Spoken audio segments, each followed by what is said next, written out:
used to think cemeteries were peaceful places, quiet, respectful, places where the living honored the departed and moved on with their lives. I thought groundskeeping would be simple work. Cut the grass, trim the hedges, maybe replace a fallen headstone here and there. Easy money for someone like me who'd rather work alone than deal with office politics and demanding bosses. That was 3 months ago, before I took the job at Willowmere Cemetery. Before I learned that some places refuse to stay quiet, no matter how much respect you show them. Before I discovered that the departed don't always stay departed. My name is Thomas, and I'm still the groundskeeper at Willowmere. I still show up every morning at 7 sharp, still maintain the grounds, still keep the place looking presentable for the families who visit. But I've learned things about this place that I wish I could forget.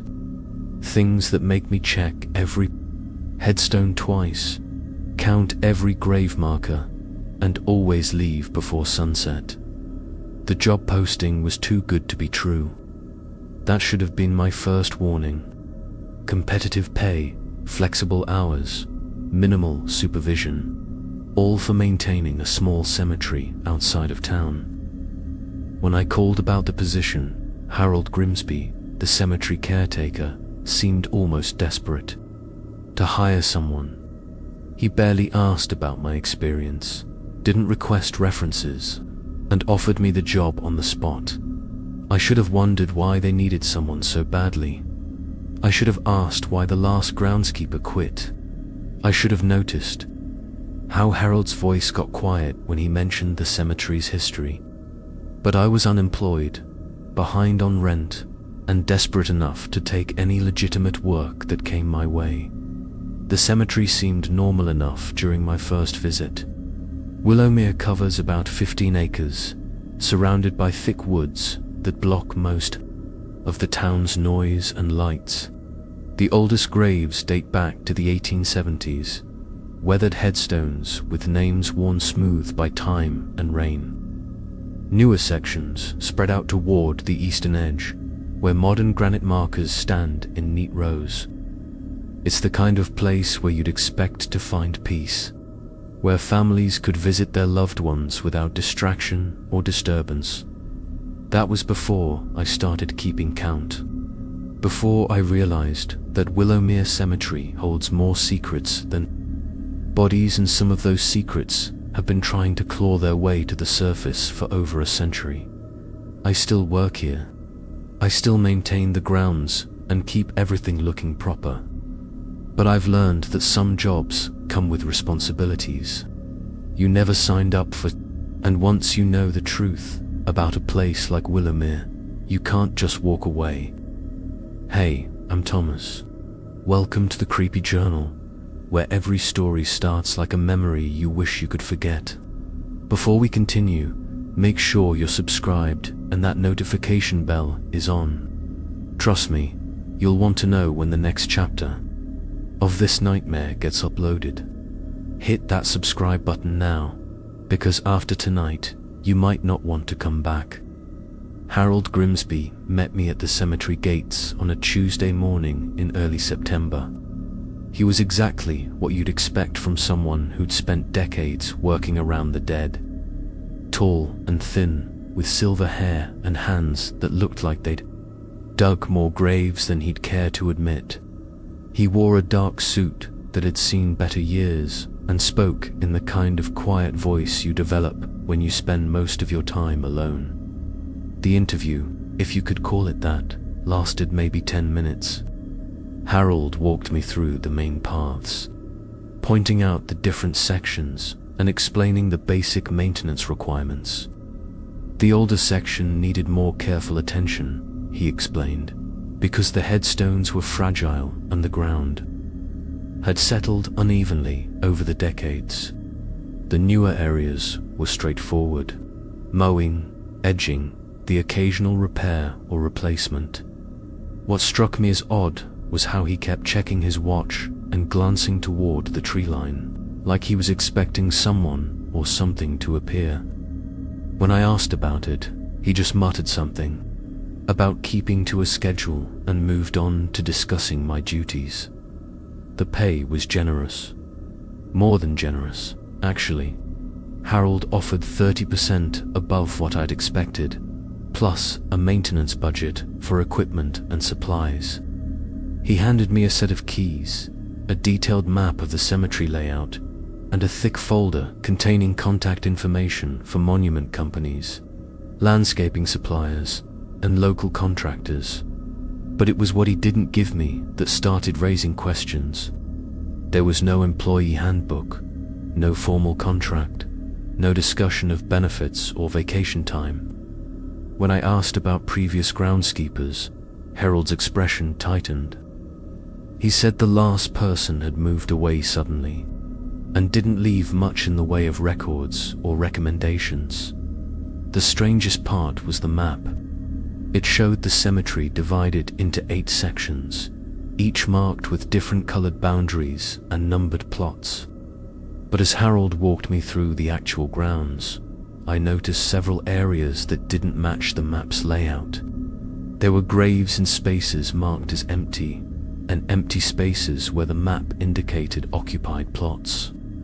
When I mentioned this, Harold frowned and said the map was old and probably needed updating. He gave me a small maintenance shed near the eastern entrance, equipped with basic tools and a desk where I could keep records. The shed was clean but felt like it had been cleared out in a hurry. Empty shelves, a few stray papers left in drawers, and a calendar on the wall that hadn't been changed in months. Harold's final instruction was simple but firm. All maintenance work needed to be completed between sunrise and sunset. No exceptions. The cemetery gates locked automatically at dusk, and I was to make sure I was out before then. He didn't explain why, just said it was policy and had been for as long as anyone could remember. I accepted the job immediately. The pay was too good to pass up, and how complicated could cemetery maintenance really be? I'd keep the grass cut, maintain the walkways, and help families when they visited. Simple, quiet work in a peaceful setting. I was supposed to start the following Monday. Harold shook my hand and walked me back to the gates, still checking his watch and glancing at the woods. As I got in my car, he called out one final piece of advice. "Keep good records," he said. "Count everything twice and write it all down. You'll thank me later." I thought he was talking about inventory and maintenance logs. I had no idea he was talking about survival. My first week at Willowmere was exactly what I'd expected. Quiet mornings, routine maintenance, and the occasional visitor paying respects to their departed loved ones. I developed a system quickly. Arrive at sunrise, check the grounds for any damage or debris from the night before, then work my way through the sections systematically, mowing, trimming, cleaning headstones, and making notes about any repairs that might be needed. The work was peaceful in a way I'd never experienced before. No phone calls, no meetings, no co-workers stopping by to complain or gossip. Just me, the grounds, and the steady rhythm of maintenance work. I found myself actually looking forward to coming to work each morning, but small things started bothering me almost immediately. Nothing dramatic, just details that didn't quite add up. The first thing I noticed was the headstone count. Harold's map indicated 847 occupied graves across all 8 sections. But when I walked through and counted manually, I kept getting different numbers. Some days 849, sometimes 851, once as high as 853. I assumed I was missing graves or counting the same ones twice, so I started keeping more careful records. I mapped out each section on graph paper, marking every headstone and monument with a small X. Even with the detailed tracking, the numbers never matched, and they kept changing. Then there was the maintenance shed. Every morning, I'd arrive to find my tools moved slightly from where I'd left them the night before. Not stolen or damaged, just repositioned. The shovel leaning against the opposite. While the rake turned around, hedge trimmers moved from the workbench to the floor. At first, I thought maybe Harold was checking on things after hours, but when I asked him about it, he said he hadn't been to the shed in weeks. The strangest disturbance was the tapping. It started during my second week, always around mid-afternoon when the sun was highest and the cemetery felt most peaceful. A rhythmic tapping sound, like someone gently knocking on wood. I'd hear it for a few seconds, then silence. It seemed to come from different areas each day, sometimes from the older section near the back, sometimes from the newer graves closer to the entrance. I spent hours trying to locate the source. I checked every loose headstone, examined the maintenance shed for settling wood, even looked for woodpeckers in the surrounding trees. But I never found anything that could produce that specific sound, and it only happened when I was alone. If visitors were present, the tapping stopped completely. The cold spots were equally puzzling. Willowmere had several areas where the temperature dropped noticeably, even on warm autumn days. These weren't shaded spots under trees or low-lying areas where cool air might settle. They were random patches of ground, usually about 6 feet long and 3 feet wide, where the air felt at least 10 degrees colder than the surrounding area. I started marking these spots on my map, thinking they might indicate underground springs or drainage issues. But the cold spots moved. A patch that was freezing on Monday would feel normal on Tuesday, while a completely different area would turn cold. I began to suspect there might be underground utility lines or pipes causing temperature variations, but Harold said there were no utilities running beneath the cemetery grounds. The most unsettling disturbance was the lights. Willowmere had minimal electrical infrastructure, a few security lights near the entrance and maintenance shed, and that was it. But during my third week, I started noticing flickering lights in areas where there were no electrical connections. Brief flashes, like someone turning a flashlight on and off, always in my peripheral vision. When I turned to look directly, there was nothing there. I mentioned these small disturbances to Harold during our weekly check-in, hoping he might have practical explanations. He listened without surprise, nodding like he'd heard similar reports before. When I finished describing the tapping, the cold spots, and the lights, he was quiet for a long moment. Then he asked me if I was keeping good records, like he'd suggested. When I showed him my detailed maps and daily logs, he seemed relieved. He said some places had their own personality, and the important thing was to respect that personality while doing the job well.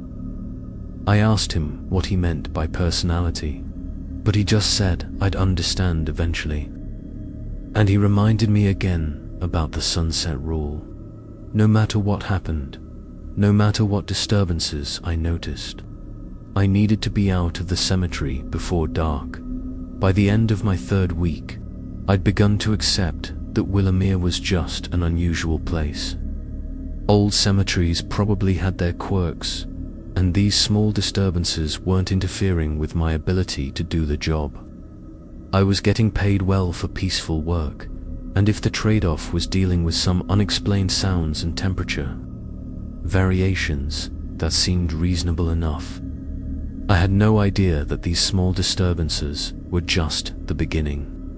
The cemetery was testing me, measuring my reactions, deciding whether I was someone who could handle the real truth about Willowmere, and apparently I passed the test. During my 4th week at Willowmere, I discovered something that made me question everything Harold had told me about the cemetery's layout. There was a section that wasn't on any of the maps, and it seemed to change configuration from day 2. Day dot, I first noticed it on a Thursday morning while working in the older part of the cemetery. I'd been maintaining this area for 3 weeks, and I knew every headstone and monument by heart. But as I rounded the corner near the back fence, I saw a cluster of graves that I'd never seen before. 5 headstones arranged in a small semicircle, all carved from the same dark stone and bearing dates from the 1890s. I checked my map immediately. According to the layout Harold had given me, this area was marked as Section G, a mostly empty space reserved for future expansion. But here were 5 obviously old graves, weathered by decades of rain and wind, surrounded by grass that looked like it had been growing undisturbed for years. I made careful notes about the discovery, including the names and dates on each headstone. Margaret Blackwood died 1892, James Blackwood died 1892, Sarah Blackwood died 1893, Thomas Blackwood died 1893, Elizabeth Blackwood died 1894, all members of the same family, all deceased within a 2-year period. The next morning, I returned to the area to begin maintenance on the newly discovered graves, but the semicircle arrangement had changed. The 5 headstones were still there, but now they formed a straight line along the fence. Same stones, same names, same dates, but completely different positioning. I thought maybe I'd misremembered the layout from the previous day. Memory can be unreliable, especially when you're processing new information. So I took photographs this time, documenting the exact position of each headstone from multiple angles. On Saturday, the graves had moved again. This time they were arranged in a perfect circle around a small depression in the ground. The photos from Friday clearly showed them in a straight line, but now they surrounded what looked like the outline of a 6th grave, though no headstone marked the spot. I spent the weekend reviewing my maps and photographs, trying to make sense of what I was seeing. The logical explanations were limited. Someone would have to be moving these heavy stone monuments during the night, which seemed impossible without heavy equipment. And why would anyone go to such effort just to rearrange old graves? By Monday morning, I'd convinced myself that stress and long hours were affecting my perception. I decided to approach the area systematically, measuring exact distances between headstones and mapping their positions with severe precision. But when I arrived at the back fence, the 5 Blackwood graves were gone entirely. I searched the entire cemetery, section by section, looking for any sign of the dark stone headstones.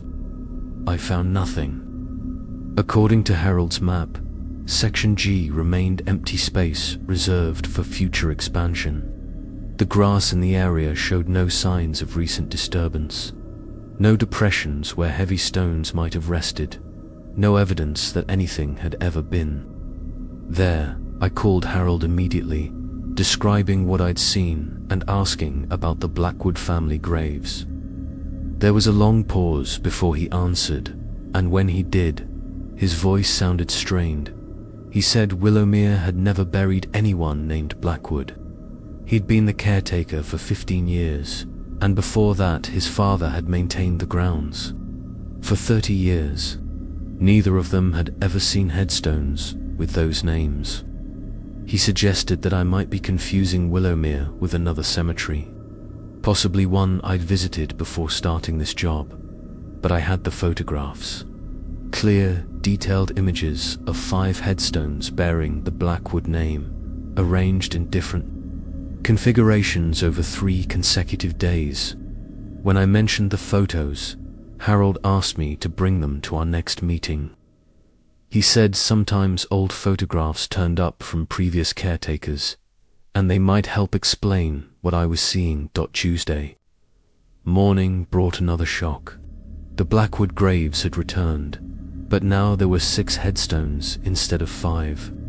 The same 5 family members I'd documented before, plus a new stone marked simply unknown child, died 1894. The stones were arranged in 2 rows of 3, facing each other across a narrow pathway that definitely hadn't been there the day before. This time, I didn't just take photographs. I made detailed rubbings of each headstone, measuring their dimensions and documenting every detail of their carved inscriptions. I collected soil samples from around each grave and noted the types of grass and weeds growing in the immediate area. Over the following days, I watched Section G transform repeatedly. Sometimes the graves formed geometric patterns. Other times, they seemed randomly scattered. Once, I found all 6 headstones arranged in a single line that stretched from the back fence to the edge of the older section, like an arrow pointing toward the heart of the cemetery. But the most disturbing change happened the following Friday. I arrived to find the graves arranged in their original semicircle, but now each headstone faced inward toward the center of the formation. And in that center, the ground had opened into a narrow rectangular depression, exactly the size and shape of a 7th grave. The hole wasn't deep, maybe 6 inches, but the soil at the bottom was dark and rich, like it had been recently disturbed. Standing at the edge of the depression, I could feel cold air rising from the opening, carrying a smell that reminded me of old cellars and forgotten places. I called Harold again, but this time he didn't answer. I left detailed messages describing what I was seeing, including specific measurements and descriptions. But when he finally called back later that day, he said he'd been dealing with family matters and asked if I could handle things on my own for a while longer. He did give me one piece of advice that I didn't understand at the time. He said some sections of old cemeteries developed their own patterns over time, and the best approach was to respect those patterns rather than trying to change them. He told me to keep maintaining the grounds professionally, but to avoid disturbing Section G until he could visit in person that weekend. I researched the Blackwood family at the local library, hoping to find some historical record that might explain their connection to Willowmere. What I discovered made the shifting graves seem like a minor mystery compared to the larger truth about the cemetery's history, and that larger truth explained why Harold had been so eager to hire someone, why the previous groundskeeper had left suddenly, and why I'd been specifically instructed to finish all work before sunset. The breakthrough in understanding Section G came from an unexpected source. While researching the Blackwood family at the town library, I met Sarah Chen, the head librarian, who had been collecting local historical documents for over 20 years. When I mentioned the changing graves at Willowmere, she immediately directed me to a collection of materials that had been donated by the estate of Dr. James Whitmore in 1987. Dr. Whitmore had been the town physician from 1885 to 1920, and his personal papers included detailed records of every patient he'd treated during that time. What made his collection unique was his habit of documenting not just medical cases, but unusual events and phenomena he encountered throughout his career. Sarah pulled out a leather-bound journal marked Private Observations, 1890 to 1895, and opened it to a section that made my hands shake as I read it. The first entry was dated September 15th, 1892, and described Dr. Whitmore's response to a family emergency at the Blackwood property. which sat on the land where Willowmere Cemetery would later be established. According to Whitmore's notes, Margaret Blackwood, age 19, had been found in the cellar of the family home in a state of complete catatonia. She was conscious but unresponsive, staring fixedly at a particular spot on the cellar wall where the family had recently discovered what appeared to be a natural cave opening. Dr. Whitmore's examination revealed no physical injury or illness that could account for Margaret's condition, but his notes described several disturbing details about the Blackwood cellar. The temperature in the room was significantly lower than the rest of the house, even during warm weather. There were sounds coming from behind the walls, which he described as rhythmic tapping, and most unsettling, his reflection in an old mirror hanging near the cave opening appeared distorted, showing movement that didn't match his actual position. Margaret Blackwood died 3 days later, still staring at the cellar wall, still completely unresponsive to any external stimulus. The journal entries continued chronologically, documenting the deaths of the entire Blackwood family over the following 2 years. James Blackwood, Margaret's father, died in November 1892 after spending weeks sitting in the cellar, claiming he could hear his daughter calling to him from behind the wall. Sarah Blackwood died in March 1893, found in the cellar with severe hypothermia despite the house being properly heated. Thomas Blackwood died in August 1893 under similar circumstances. The final entry, dated June 1894, described the death of Elizabeth Blackwood, Margaret's younger sister. Elizabeth had been living with relatives after her family's deaths, but returned to the property to collect personal belongings. She was found the next morning in the cellar, but her body showed signs of rapid aging that Dr. Whitmore could not explain. Elizabeth had been 16 years old, but her remains appeared to be those of an elderly woman. Dr. Whitmore's final note about the Blackwood case was brief but chilling. The property was sold to the township later that year, and the house was demolished. The cellar was filled with dirt and stones, and the land was consecrated as a cemetery. Dr. Whitmore wrote that the decision to establish a burial ground on the site was intended to provide peace to whatever presence had taken the Blackwood family. But he expressed concern that burying the dead on top of an existing supernatural disturbance might not resolve the problem, but rather amplify it. Sarah showed me additional documents from the same collection, including township records from the cemetery's early years. These records revealed a pattern of problems that had persisted since Willowmere's establishment in 1895. Groundskeepers quit regularly, often after reporting equipment moved overnight, temperature variations, and the sound of tapping coming from underground. But most significantly, the records showed discrepancies in grave counts that matched exactly what I'd been experiencing. Every caretaker since 1895 had reported finding graves that weren't in the official records, or failing to locate graves that should have been there. According to the burial documents, the pattern suggested that the presence in the original Blackwood cellar had never been contained by establishing the cemetery. Instead, it seemed to be using the burial ground as a way to interact with the living world, manipulating the physical layout to communicate or to test the people who worked there. Sarah helped me locate the original township survey maps from 1894, which showed the exact position of the Blackwood house and cellar.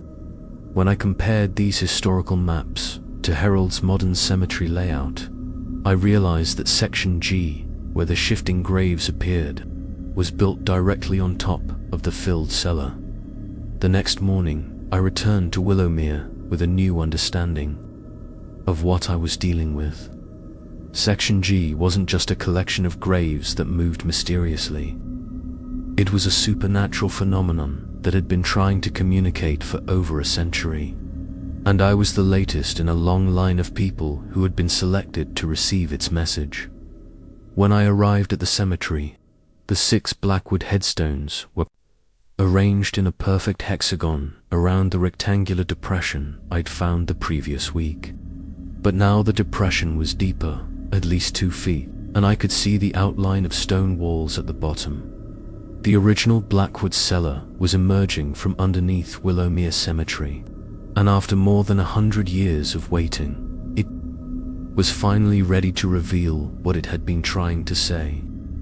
The deeper I dug into Section G, the more I realized I was uncovering something that had been deliberately buried and forgotten. The rectangular depression had become a proper excavation site, revealing stone walls that definitely predated the cemetery's establishment in 1895.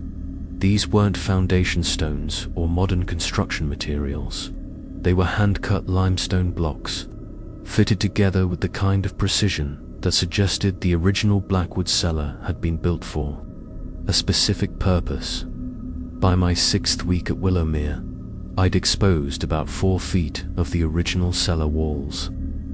The work was slow and careful because I didn't want to damage whatever I might find, and because the digging conditions were unusual.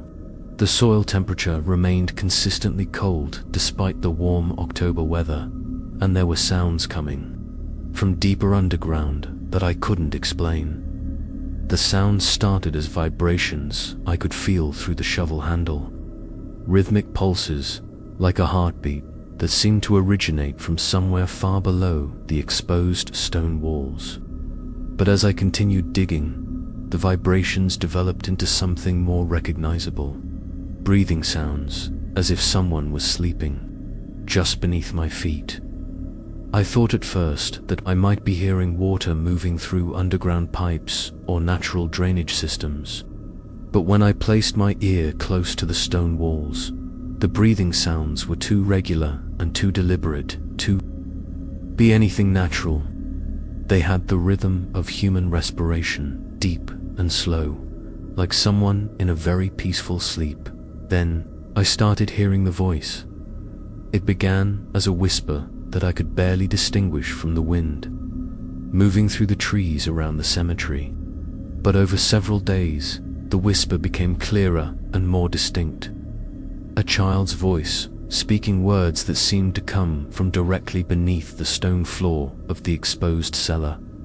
The first word I understood clearly was help, not shouted or desperate, but spoken with the kind of calm certainty that suggested the speaker had been waiting patiently for a very long time. Then came please, followed by don't leave.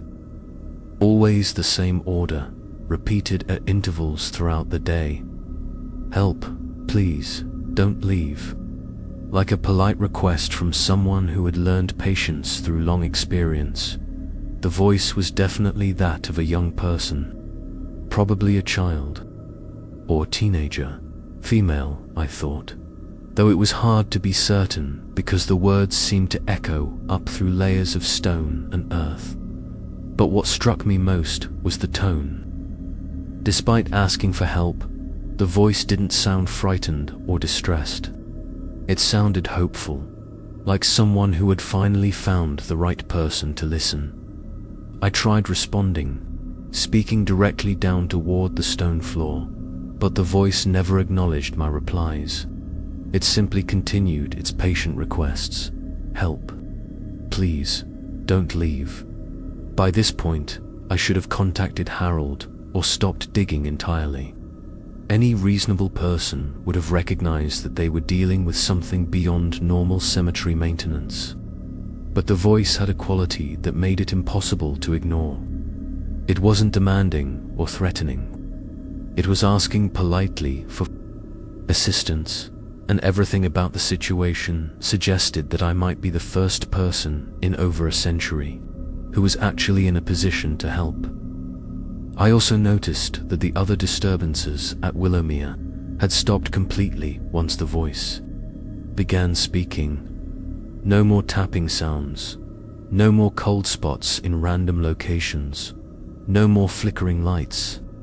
It was as if the entire cemetery was holding its breath, waiting to see if I would respond appropriately to this direct communication. During my 7th week, I made a decision that I now realize crossed a line between maintenance work and something much more serious. I began digging systematically to expose the entire cellar floor, working in careful grid patterns and documenting everything I found.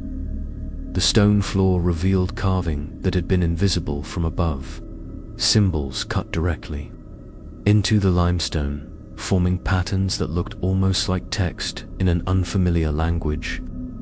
At the center of the floor, there was a circular depression about 3 feet in diameter, carved deeper than the surrounding surface. But the most significant discovery was a metal plate set into the stone floor near the circular depression.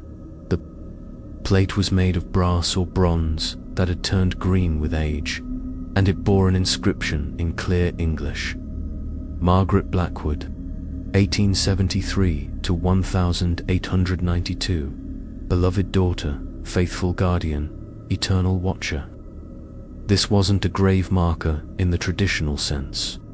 There was no indication that Margaret's body had been buried beneath the plate.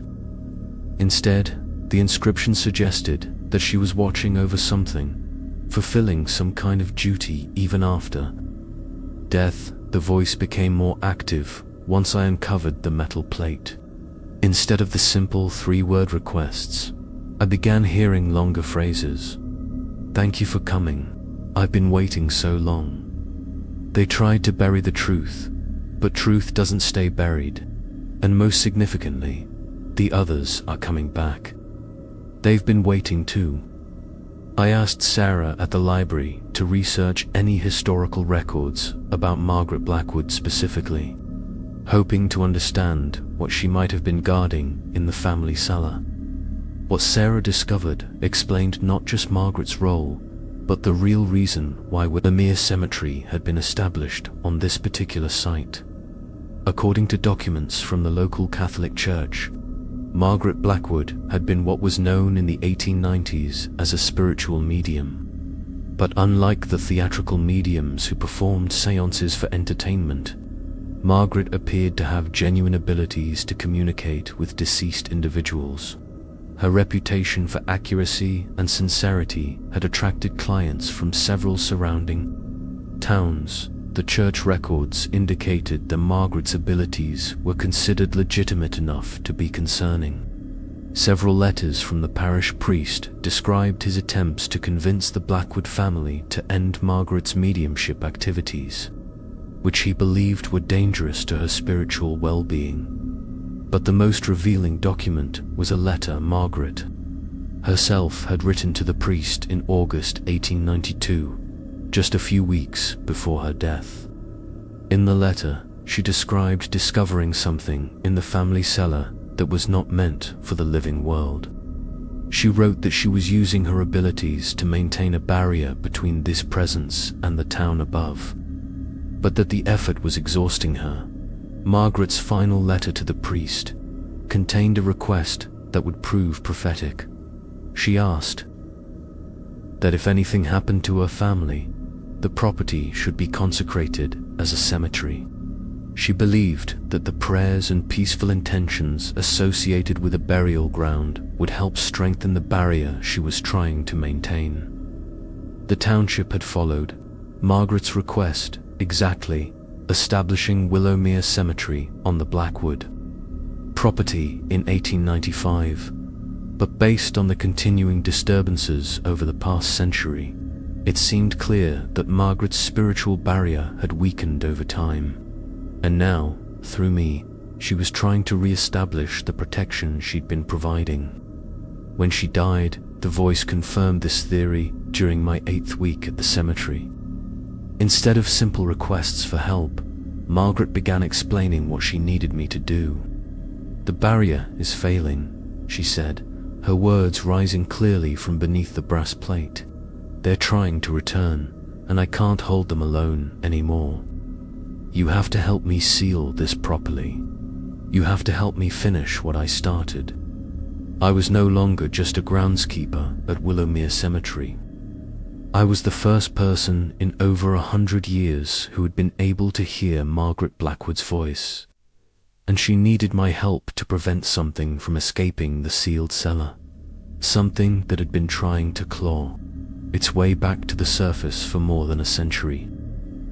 By my 8th week at Willowmere, I'd become convinced that understanding the cemetery's problems required learning more about the town's history and the land itself.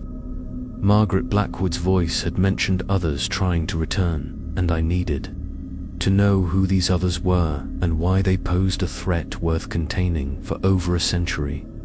I started my research at the town hall, where property records dating back to the 1850s were stored in basement filing cabinets that looked like they hadn't been disturbed in decades. The clerk, Mrs. Patterson, seemed surprised that anyone was interested in such old documents, but she helped me locate the files related to the Blackwood property and the surrounding area.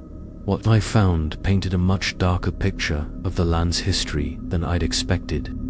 Before the Blackwood family purchased the property in 1871, it had been owned by a series of families who had all experienced what the records diplomatically described as domestic difficulties. The Henderson family, who owned the land from 1852 to 1867, had lost 3 children to unexplained illnesses. The Morrison family, who lived there from 1867 to 1870, had experienced a house fire that killed 2 family members under circumstances that the fire marshal couldn't determine.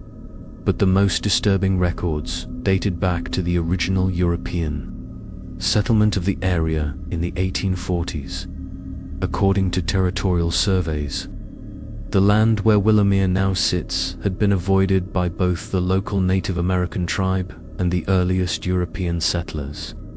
Survey notes described it as unsuitable for habitation due to irregular temperatures and disturbances in the soil.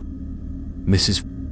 Patterson mentioned that her grandfather had worked as a surveyor in the early 1900s, and she'd grown up hearing stories about certain parcels of land that seemed to resist development.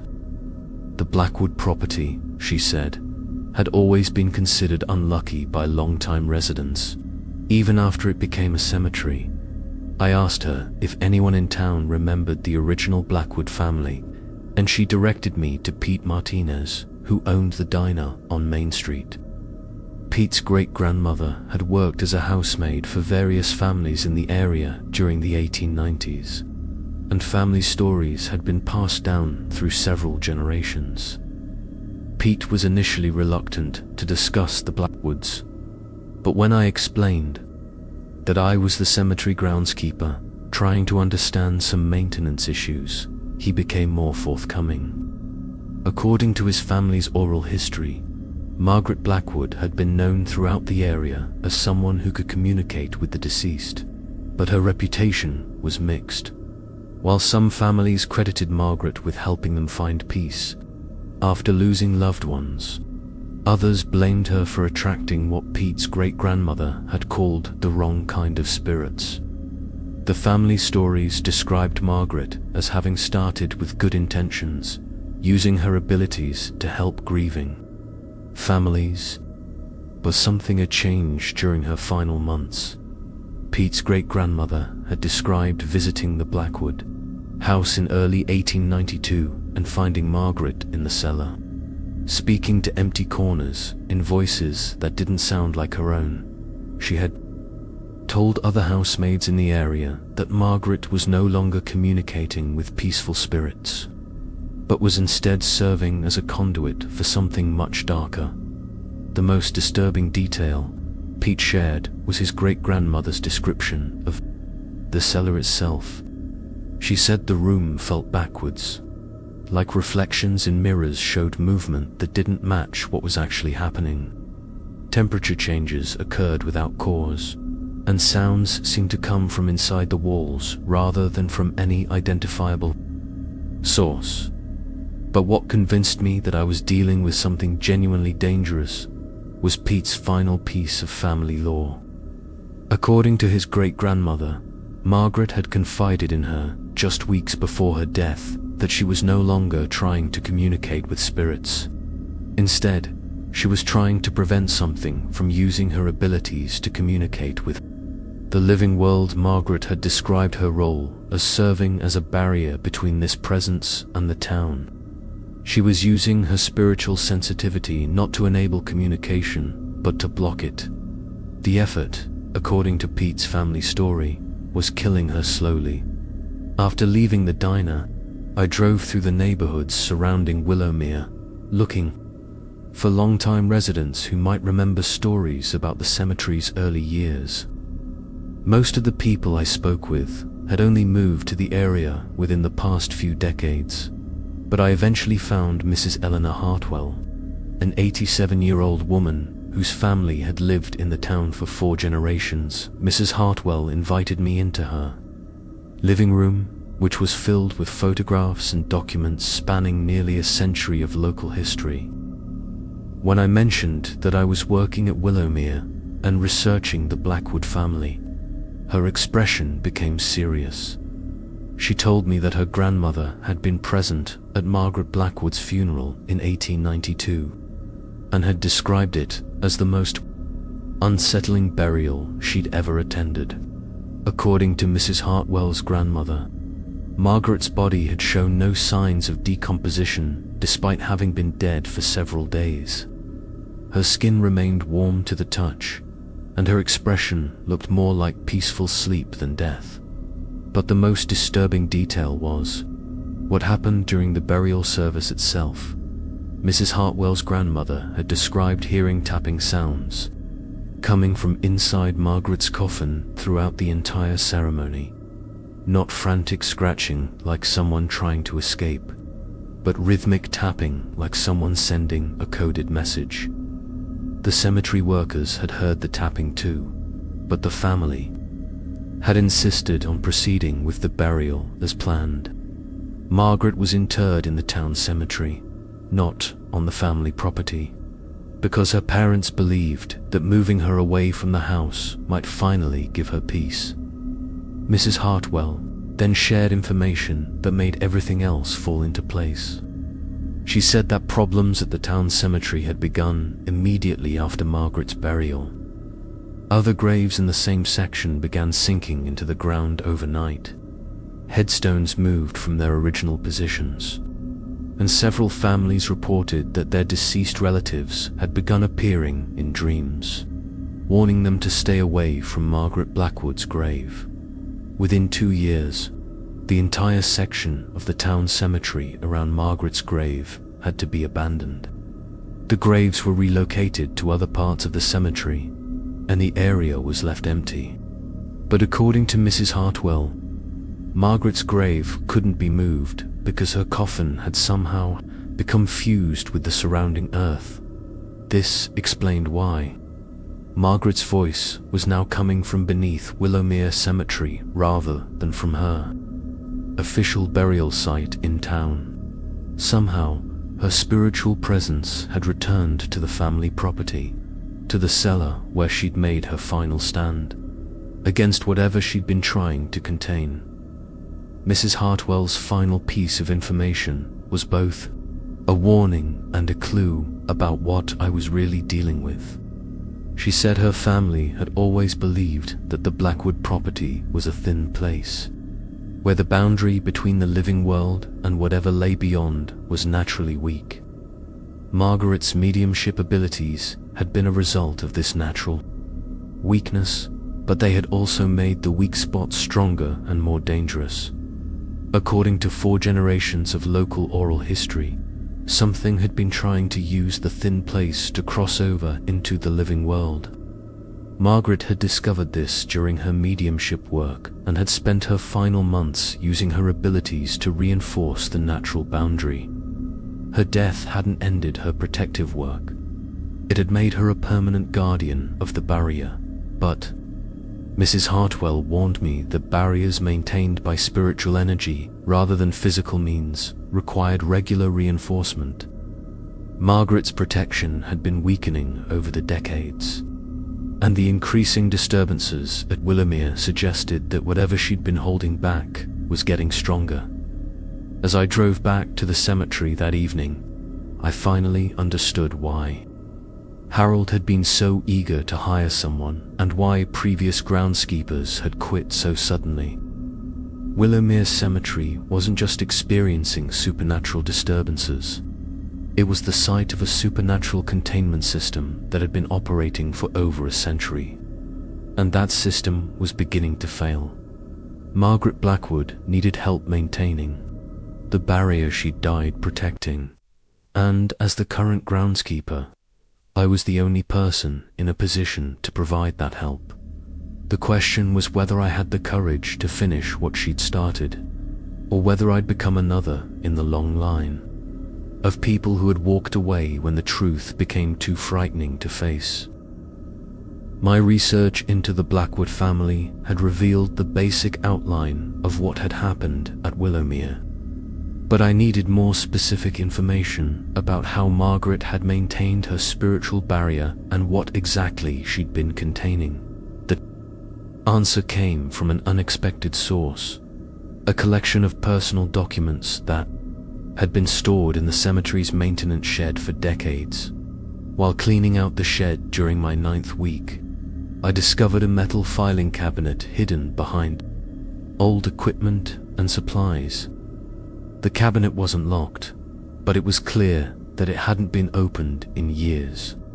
Inside, I found folders containing correspondence, journal entries, and official documents dating back to Willowmere's establishment in 1895.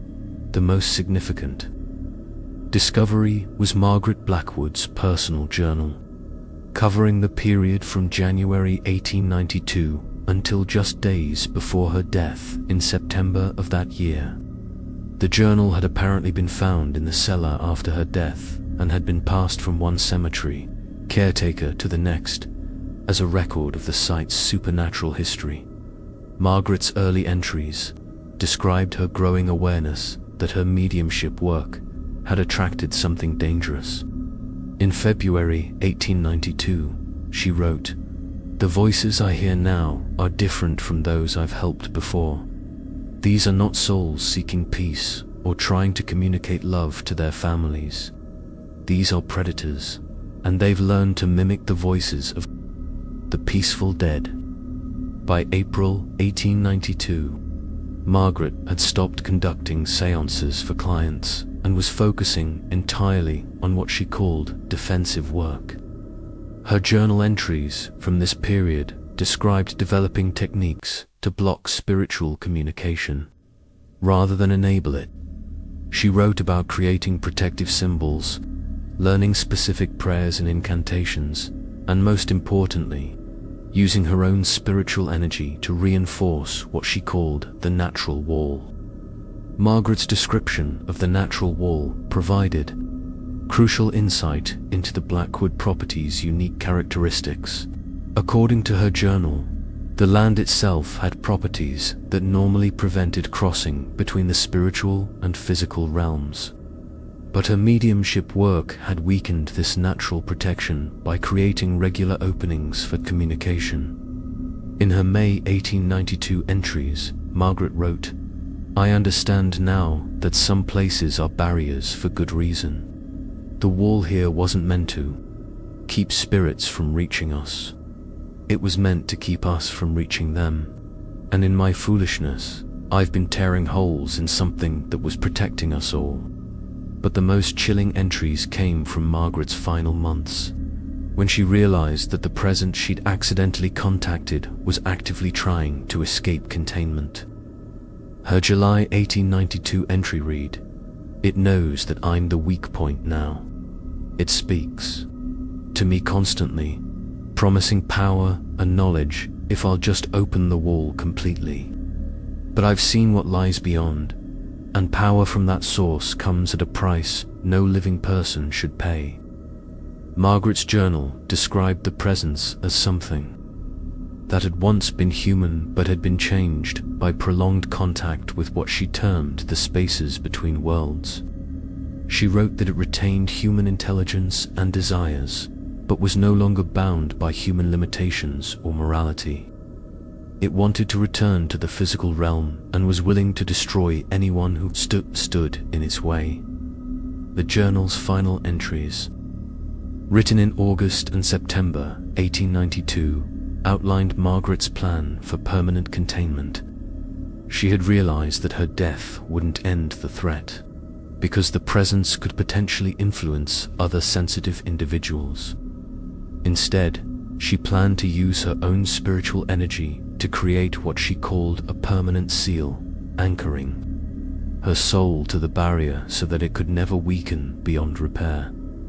Margaret's last journal entry, dated September 10, 1892, was brief but definitive. "I've made my choice. The seal requires a willing sacrifice, someone who understands the cost and accepts it freely. I am the one who opened this door, and I am the one who must guard it forever. May God forgive me for what I've allowed to happen, and may He give me strength for what I must do." But Margaret's journal wasn't the only significant document in the filing cabinet. I also found correspondence between the early cemetery caretakers and various religious authorities, detailing their attempts to deal with the ongoing disturbances at Willowmere.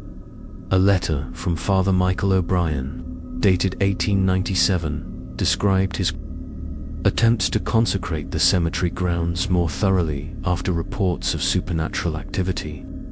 But Father O'Brien's letter noted that traditional consecration rituals seemed to have no effect on the disturbances.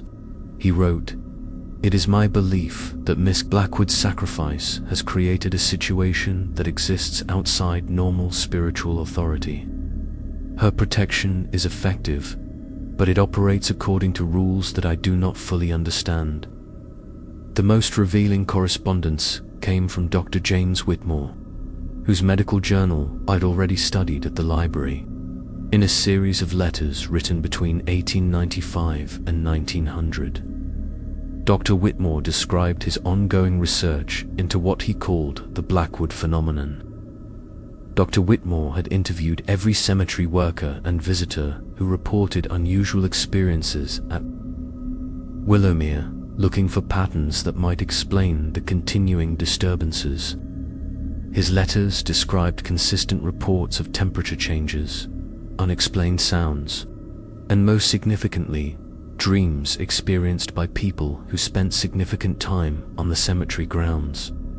According to Dr. Whitmore's research, people who worked at Willowmere regularly dreamed about a young woman who warned them about dangerous areas of the cemetery and provided instructions for maintaining what she called the protection. These dreams were remarkably consistent across different individuals and time periods, suggesting that Margaret was indeed continuing her protective work after death. But Dr. Whitmore's letters also documented a disturbing escalation pattern. Every few years, the supernatural activity at Willowmere would intensify significantly. Workers would report more frequent disturbances, and the dreams would become more urgent and detailed. These escalation periods typically lasted several months, before returning to baseline levels. Dr. Whitmore theorized that the presence Margaret was containing made periodic attempts to break through the barrier, and that Margaret's spirit required additional energy during these crisis periods to maintain the seal. His letters suggested that the escalation periods coincided with times when the cemetery was understaffed or when workers quit before Margaret could establish communication with them. Reading these historical documents made me realize that my current experience at Willowmere fit exactly into the pattern Dr. Whitmore had identified. The disturbances I'd experienced, Margaret's increasingly direct communication, and my growing involvement in maintaining the cemetery all suggested that We were entering another crisis period, but this crisis felt different from the ones described in the historical records. Margaret's voice had mentioned that the others were trying to return, and the presence she'd been containing for over a century seemed to be making a coordinated effort to break through the barrier. The final document in the filing cabinet was a handwritten note, unsigned and undated, that had apparently been left by a previous groundskeeper. The note was brief but urgent. To whoever finds this, Margaret is not the only one watching over this place. Something else lives in the sealed cellar, and it's getting stronger every year. If she contacts you directly, don't ignore her. The barrier is failing, and we're running out of time. As I read through these historical documents, Margaret's voice began speaking more frequently from beneath the brass plate in Section G. Her messages were no longer simple requests for help, but detailed instructions for what she needed me to do to reinforce the failing barrier. And based on what I'd learned from the journals and letters, following her instructions was the only way to prevent something far worse than supernatural disturbances from breaking free into the living world. By my 10th week at Willowmere, the supernatural disturbances had evolved from minor oddities into events that made normal cemetery maintenance increasingly difficult. Margaret's voice had become constant, providing a steady stream of warnings and instructions from beneath the brass plate in Section G. But more disturbing was the evidence that whatever she'd been containing was fighting back more aggressively than ever before. The escalation began with the mirrors. Every reflective surface on the cemetery grounds started showing images that didn't match reality. The windows of the maintenance shed reflected figures walking among the graves even when the cemetery was empty. Puddles of rainwater showed faces looking up from underneath the surface. Even the polished surfaces of newer headstones began displaying movement that had no source in the physical world. The first time I saw my own reflection behaving independently, I thought stress and long hours were affecting my perception. I was cleaning a granite monument when I noticed that my reflection in the polished stone was facing the wrong direction. While I was looking down at the headstone, my reflection was looking back toward the tree line, as if watching for something approaching from the woods. But when I moved to a different position, my reflection moved normally. It was only when I returned to that specific angle that my reflection seemed to develop its own awareness and intentions. Over the following days, the independent reflections became more pronounced and more frequent. My reflection would gesture towards certain areas of the cemetery while I was working on completely different sections. It would shake its head when I moved toward particular graves, or nod approvingly when I followed Margaret's instructions about maintaining Section G.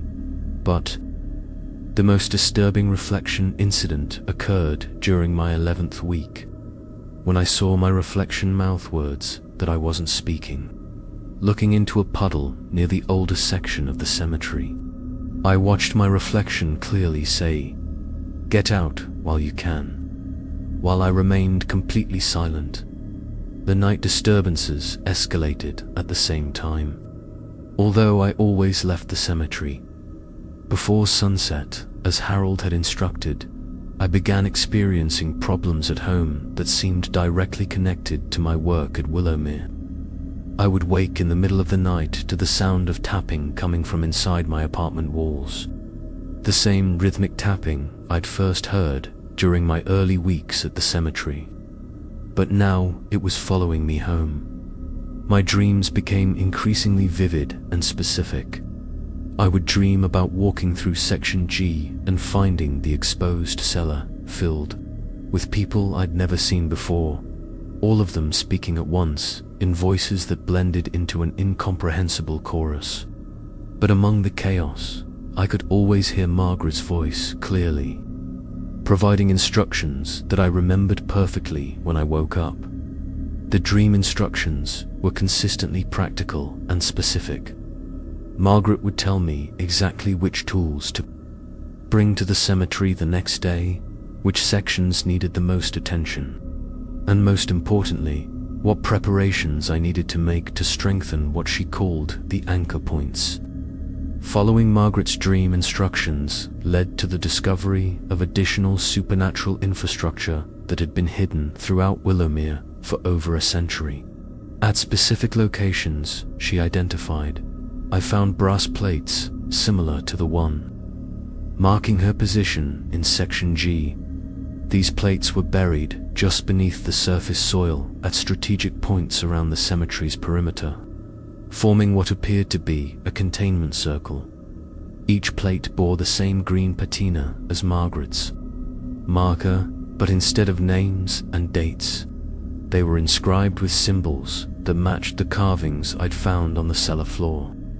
Margaret's voice explained that these plates served as anchor points for the spiritual barrier, distributing the containment energy across the entire cemetery grounds rather than concentrating it in a single location. But several of the anchor plates had been damaged over the decades by routine cemetery maintenance. Graves had been dug too close to some plates, disrupting their positioning. Others had been covered by newer headstones or memorial installations. The cumulative effect of these disruptions was a weakening of the overall containment system. Margaret's instructions during my 12th week focused on repairing and reinforcing the anchor point network. This work required more than simple maintenance. It required understanding the symbolic relationships between the anchor points and the central seal in Section G. But as I worked to strengthen Margaret's containment system, the presence she was containing began fighting back more directly. The independent reflections started showing images that seemed designed to terrify me into abandoning the work. I would see figures approaching the cemetery from the woods, only to turn and find no one there. Reflections in the maintenance shed. Windows showed the cemetery filled with people who appeared to be screaming, though no sound accompanied the visual. The most disturbing escalation was the sleep paralysis episodes. 3 times during my 12th week, I woke in the middle of the night, unable to move, with the clear sensation that someone was sitting on my chest. But instead of the typical formless dread associated with sleep paralysis, I could hear specific voices speaking directly into my ear. The voices were not Margaret's. They were deeper, older, and carried an authority that made my skin crawl. They spoke in what sounded like multiple languages simultaneously, but somehow I understood their meaning perfectly. They told me that I was interfering with something far beyond my understanding, and that continuing to help Margaret would result in consequences that extended far beyond the cemetery. But most unsettling was their knowledge of personal details. About my life, they knew about my employment history, my financial problems, my family relationships. They offered solutions to my problems in exchange for stopping the repair work on the anchor points. They promised better job opportunities, improved finances, and an end to the supernatural disturbances. The voices were persuasive and reasonable, acknowledging that I'd been placed in an unfair situation and offering what seemed like logical alternatives to continuing the increasingly dangerous work at Willowmere. Margaret's voice, by contrast, never offered incentives or tried to convince me through logic. She simply continued providing instructions and expressing gratitude for my help. When I asked her about the voices that spoke during the sleep paralysis episodes, she confirmed my suspicions about their source. "Those are the ones I've been holding back," she said, from beneath the brass plate. "They're getting stronger because the barrier has been weakened for so long. They know that you're helping me repair the containment, and they're trying to stop you before the work is finished." Margaret explained that the presence in the sealed cellar wasn't a single entity, but rather a collective of individuals who had been changed by prolonged contact with what she called the spaces between worlds. They retained human intelligence and communication skills, but were no longer bound by human limitations or morality. They want to return to the physical realm, Margaret continued, but they can't do so while the barrier holds. They need someone living to break the anchor points from this side, someone who can act in the physical world in ways that they cannot. The sleep paralysis episodes intensified during my 13th week, occurring nearly every night and lasting progressively longer. The voices became more desperate and more threatening, describing in detail what would happen to me if I continued helping. Margaret maintained the containment system, but Margaret's instructions became correspondingly more urgent and specific.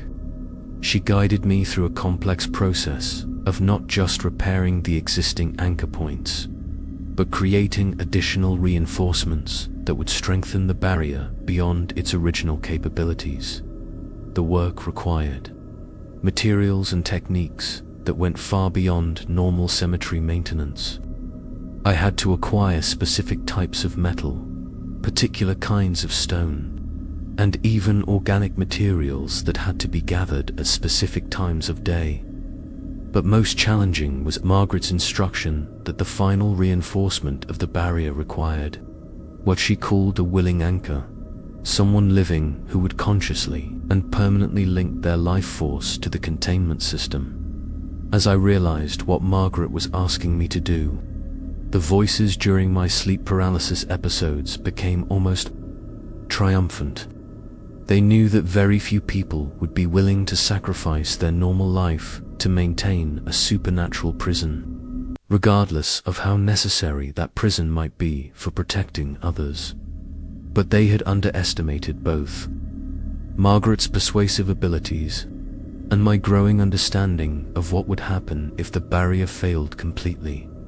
The voices had revealed enough about their nature and intentions during the sleep paralysis episodes to make it clear that their return to the physical world would result in consequences far worse than supernatural disturbances at a single cemetery. And Margaret's patient guidance had shown me that some responsibilities, once accepted, cannot be abandoned without catastrophic consequences for everyone involved. During my 14th week at Willowmere, the truth about my situation became inescapably clear. I wasn't just helping Margaret maintain a supernatural containment system. I was being prepared to take over her role as the barrier's permanent guardian. The realization came through a series of discoveries that Harold had apparently been concealing since the day he hired me. While organizing the historical documents I'd found in the maintenance shed, I discovered employment records for every groundskeeper who had worked at Willowmere since 1920. The pattern was consistent and chilling. Every groundskeeper stayed for approximately 3 months. Every groundskeeper left detailed records of supernatural disturbances that escalated over time. And every groundskeeper's final work log entry contained the same note. Spoke with M today. Understand the situation. Now. We'll make the necessary arrangements. But most disturbing was the discovery of what those necessary arrangements actually entailed. Hidden in the back of the filing cabinet was a collection of what appeared to be farewell letters written by former Each letter explained their decision to accept permanent responsibility for maintaining the barrier, and each letter expressed gratitude for the opportunity to prevent something catastrophic from being released into the world. The letters were addressed to family members, friends, and loved ones, explaining that the writer had found meaningful work that required a long-term commitment in a remote location. They promised to write regularly and visit when possible, but asked for patience and understanding if communication became irregular. But these weren't just polite explanations for career changes. They were goodbye letters from people who knew they would never return to their normal lives. I found Harold's own letter in the collection, dated 15 years earlier. In it, he explained to his sister that he had discovered something at Willowmere that required his full attention and permanent presence. He wrote that the work was more important than anything he'd ever done, and that he felt honored to be chosen for such a significant responsibility. Harold's letter explained something that had been bothering me since I started working at Willowmere. Why I never saw him at the cemetery during regular hours, and why he only communicated by phone. Harold was there, but he worked exclusively at night, maintaining the cemetery's supernatural infrastructure, while I handled the ordinary daytime maintenance. Margaret's voice confirmed this when I asked her about Harold's role. She explained that the barrier required both daytime and nighttime maintenance, performed by people who could work in their respective time periods without interfering with each other's responsibilities. Harold has been the night guardian for 15 years, Margaret said, but the barrier is failing faster than one person can repair it. We need someone to take over the day maintenance permanently, someone who can work when the spiritual energy is different and the required techniques are most effective. Margaret's explanation made me understand why I'd been hired so quickly and why the pay was so generous. This wasn't employment in any normal sense. It was recruitment for a lifetime commitment to supernatural containment work. But the most unsettling discovery was the realization that I had been specifically selected for this role, not hired randomly. Looking through my personnel file, I found background research that Harold had apparently conducted before offering me the job. The file contained detailed information about my family history, personal relationships, and psychological profile. According to Harold's notes, I had been identified as an ideal candidate because I had no close family ties, limited social connections, and a personality type that responded well to solitary work and unusual challenges. The file noted that people with my background typically adapted successfully to the isolation and responsibility required for barrier maintenance work. Reading my own psychological profile in Harold's handwriting was deeply unsettling, but it also explained why every aspect of my employment at Willowmere had proceeded so smoothly. This wasn't a job I'd stumbled into randomly. It was a position I'd been recruited for based on careful analysis of my suitability for a very specific type of work. Margaret's voice became more direct during my final weeks of what she called my evaluation period. She explained that the barrier required guardians who could commit completely to the work, without external distractions or competing loyalties. The containment system isn't just physical or spiritual, she said. It requires conscious intention from people who understand what they're protecting and why that protection matters more than their individual desires or plans. Margaret described the work as a form of spiritual service that provided meaning and purpose that most people never experienced in normal careers.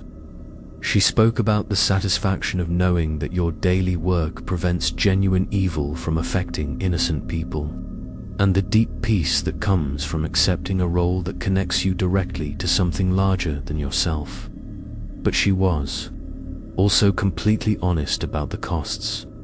Accepting the guardian role meant ending normal social relationships, abandoning conventional career goals, and committing to work that most people would never understand or appreciate. You'll live longer than most people, Margaret explained, because the spiritual energy required for barrier maintenance has physical benefits. But you'll live differently. Your priorities will change, your relationships will change, and your connection to the ordinary world will become more distant. During my final week of evaluation, I experienced what Margaret called a preview of the commitment. For 7 days, I felt the barrier's energy flowing through me constantly. I could sense the presence trapped in the sealed cellar, not as a distant threat, but as an immediate reality that required constant vigilance. The experience was simultaneously exhausting and exhilarating. I could feel the spiritual weight of protecting thousands of people from something genuinely dangerous, and I could also feel the profound isolation that came from carrying that responsibility alone. But I could also sense Harold's presence during the daytime now, a steady spiritual energy that provided support and companionship even when we weren't physically in the same location. Margaret's presence was even stronger, a source of guidance and encouragement that made the isolation bearable.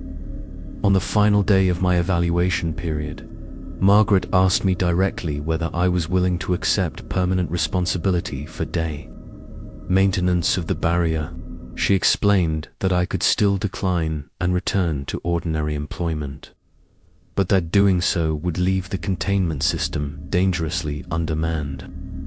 I asked her what would happen to the people currently trapped in the sealed cellar if the barrier failed completely. Her answer eliminated any hesitation about accepting the guardian role. They would return to the physical world with over a century of accumulated anger about their imprisonment, she said. They would have abilities and knowledge that no living person could oppose, and they would use those advantages to transform others into beings like themselves.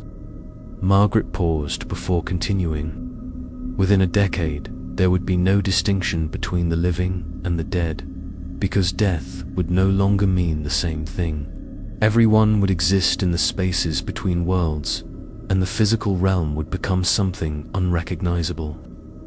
I accepted the guardian role that afternoon, speaking the commitment oath that Margaret taught me while standing directly above the brass plate in Section G. The moment I finished the oath, I felt the barrier's energy anchor itself to my life force, creating a connection that would last for the rest of my existence. But I also felt Harold's presence more clearly than ever before, and Margaret's approval and gratitude, and the deep satisfaction of knowing that my work had genuine meaning and importance. I wasn't just a groundskeeper anymore. I was a guardian of something that needed protection, and I had found a purpose worth dedicating my life to maintaining. That was 6 months ago. I'm still the daytime groundskeeper at Willowmere Cemetery, and I still maintain the grounds and help families who visit their loved ones. But I also maintain something much more important, a barrier that prevents genuine evil from returning to the world. The work isn't what most people would call normal, but it's more meaningful than any job I'd ever imagined having. Every day, I know that my efforts protect thousands of people from dangers they'll never know existed, and I'm not alone in this work. Harold handles the night maintenance. Margaret provides guidance from her position in the barrier itself, and there's a network of guardians at similar sites around the world. The supernatural disturbances at Willowmere have stopped completely.